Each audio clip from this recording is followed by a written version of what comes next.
India's startups fire up public markets amid valuation concerns. Summary: India's startups rush to the stock market. In India, many startup companies are now selling their shares to the public, a process called an IPO, initial public offering. This means they are being listed on the stock market so anyone can buy their shares. Recently, several famous Indian startups have gone public. Lenskart, an eyewear company founded by a Shark Tank India judge, had its shares sold out quickly even though its value seemed very high. Groww, an investment app backed by Microsoft CEO Satya Nadella, got 17 times more demand for its shares than expected. Pine Labs, a fintech company, is also planning to list soon. Experts say this shows that India's startup scene is becoming more mature after a tough period when funding was scarce.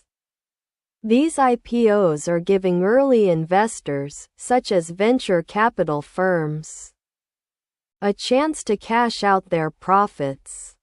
Shailendra Singh of Peak XV Partners said the strong interest in these IPOs comes from better regulations and more diverse investors, including small individual investors, mutual funds, and insurance companies. So far, 43 startups have gone public in 2025, which is 5 times more than in 2020.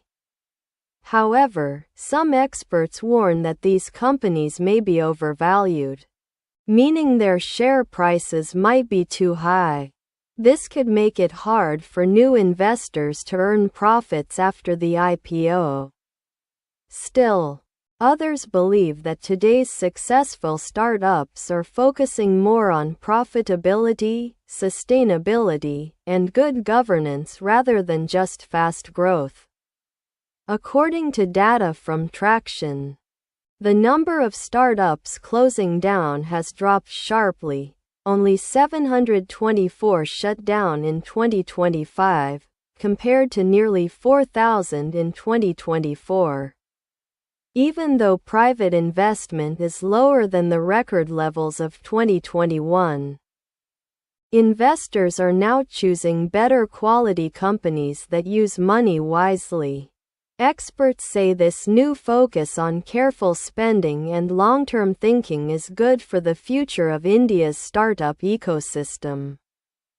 While no one knows if this IPO boom will last into 2026, for now, early investors are celebrating as the public eagerly buys into India's growing tech scene. Thank you for watching.